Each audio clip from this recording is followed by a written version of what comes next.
राम राम राम राम राम राम राम राम राम नारायण नारायण। संबंध। पूर्व श्लोक में भगवान ने जिस समता की बात कही है, आगे के 2 श्लोकों में उसी को सुनने के लिए आज्ञा देते हुए उसकी महिमा का वर्णन करते हैं। एषा ते विहिता सांख्ये बुद्धिर्योगे त्विमां शृणु बुद्ध्या युक्तो यया पार्थ कर्मबन्धं प्रहास्यसि। 39वां श्लोक। हे पार्थ, यह समबुद्धि पहले सांख्य योग में कही गई। अब तू इसको कर्मयोग के विषय में सुन। जिस समबुद्धि से युक्त हुआ तू कर्म बंधन का त्याग कर देगा। व्याख्या। एषा ते विहिता सांख्ये बुद्धिर्योगे त्विमां शृणु। यहाँ तू पद प्रकरण संबंध विच्छेद करने के लिए आया है, अर्थात पहले सांख्य का प्रकरण कह दिया, अब योग का प्रकरण कहते हैं। यहाँ एषा पद पूर्व श्लोक में वर्णित समबुद्धि के लिए आया है। इस समबुद्धि का वर्णन पहले सांख्य योग में 11वें से 30वें श्लोक तक अच्छी तरह किया गया है।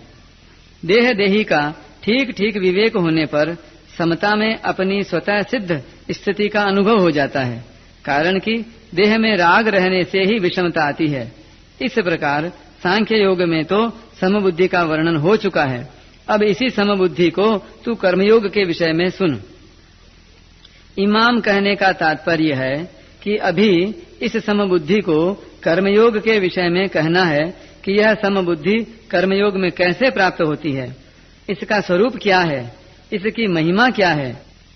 इन बातों के लिए भगवान ने इस बुद्धि को योग के विषय में सुनने के लिए कहा है। बुद्धिया युक्तो यया पार्थ कर्म बंधम प्रहास्यसि। अर्जुन के मन में युद्ध करने से पाप लगने की संभावना थी, परंतु भगवान के मत में कर्मों में विषम बुद्धि यानी राग द्वेष होने से ही पाप लगता है, समबुद्धि होने से पाप लगता ही नहीं। जैसे संसार में पाप और पुण्य की अनेक क्रियाएं होती रहती हैं, पर उनसे हमें पाप पुण्य नहीं लगते, क्योंकि उनमें हमारी समबुद्धि रहती है, अर्थात उनमें हमारा कोई पक्षपात, आग्रह, राग द्वेष नहीं रहते। ऐसे ही तू समबुद्धि से युक्त रहेगा तो तेरे को भी ये कर्म बंधन कारक नहीं होंगे। इसी अध्याय के 7वें श्लोक में अर्जुन ने अपने कल्याण की बात पूछी थी, इसलिए भगवान कल्याण के मुख्य मुख्य साधनों का वर्णन करते हैं। पहले भगवान ने सांख्य योग का साधन बताकर कर्तव्य कर्म करने पर बड़ा जोर दिया कि क्षत्रिय के लिए धर्म रूप युद्ध से बढ़कर श्रेय का अन्य कोई साधन नहीं है। फिर कहा कि समबुद्धि से युद्ध किया जाए तो पाप नहीं लगता। अब उसी समबुद्धि को कर्मयोग के विषय में कहते हैं। कर्मयोगी लोक संग्रह के लिए सब कर्म करता है। लोक संग्रह मेवापि संपश्यन कर्तुम अर्हसि। लोक संग्रह के लिए कर्म करने से अर्थात निस्वार्थ भाव से लोक मर्यादा सुरक्षित रखने के लिए, लोगों को उन्मार्ग से हटाकर सन्मार्ग में लगाने के लिए कर्म करने से समता की प्राप्ति सुगमता से हो जाती है। समता की प्राप्ति होने से कर्मयोगी कर्म बंधन से सुगमता पूर्वक छूट जाता है। यह 39वां श्लोक 30वें श्लोक के बाद ही ठीक बैठता है और यह वहीं आना चाहिए था। कारण यह है कि इस श्लोक में 2 निष्ठाओं का वर्णन है। पहले 11वें से 30वें श्लोक तक सांख्य योग से निष्ठा बताई यानी समता बताई, और अब कर्मयोग से निष्ठा बताते हैं यानी समता बताते हैं। अतः यहाँ 31 से 38 तक के 8 श्लोकों को देना असंगत मालूम देता है। फिर भी इन 8 श्लोकों को यहाँ देने का कारण यह है कि कर्मयोग में समता कहने से पहले कर्तव्य क्या है और अकर्तव्य क्या है, अर्जुन के लिए युद्ध करना कर्तव्य है और युद्ध न करना अकर्तव्य है, तो इस विषय का वर्णन होना आवश्यक है। अतः भगवान ने कर्तव्य अकर्तव्य का वर्णन करने के लिए ही उपर्युक्त 8 श्लोक कहे हैं और फिर समता की बात कही है। तात्पर्य है कि पहले 11वें से 30वें श्लोक तक सत असत के वर्णन से समता बताई कि सत सत ही है और असत असत ही है, इनमें कोई कुछ भी परिवर्तन नहीं कर सकता। फिर 31वें से 38वें श्लोक तक कर्तव्य अकर्तव्य की बात कहकर 39वें श्लोक से अकर्तव्य का त्याग और कर्तव्य का पालन करते हुए कर्मों की सिद्धि असिद्धि और फल की प्राप्ति अप्राप्ति में समता का वर्णन करते हैं। परिशिष्ट भाव। कर्मयोग के 2 विभाग हैं, कर्तव्य विज्ञान और योग विज्ञान। भगवान ने 31वें से 37वें श्लोक तक कर्तव्य विज्ञान की बात कही है, जिसमें कर्तव्य कर्म करने से लाभ और न करने से हानि का वर्णन किया।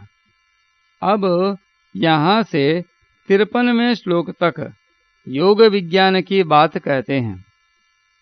पूर्व श्लोक में भगवान ने जिस समता की बात कही है वह सांख्य योग और कर्म योग दोनों साधनों से प्राप्त हो सकती है। शरीर और शरीरी के विभाग को जानकर शरीर विभाग से संबंध विच्छेद करना सांख्य योग है तथा कर्तव्य और अकर्तव्य के विभाग को जानकर अकर्तव्य विभाग का त्याग और कर्तव्य का पालन करना कर्म योग है।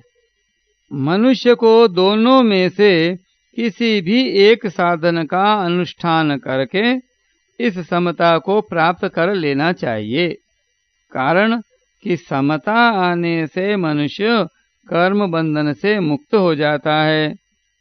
एक धर्मशास्त्र पूर्व मीमांसा है और एक मोक्ष शास्त्र उत्तर मीमांसा है।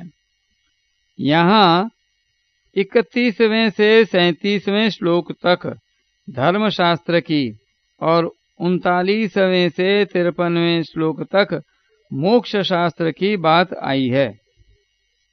धर्म से लौकिक और पारमार्थिक दोनों तरह की उन्नति होती है। यतोभ्युदय निश्चयस सिद्धि स धर्मः। धर्मशास्त्र में कर्तव्य पालन मुख्य है। धर्म कहो चाहे कर्तव्य कहो, एक ही बात है। जो करना चाहिए उसको न करना भी अकर्तव्य है और जो नहीं करना चाहिए उसको करना भी अकर्तव्य है।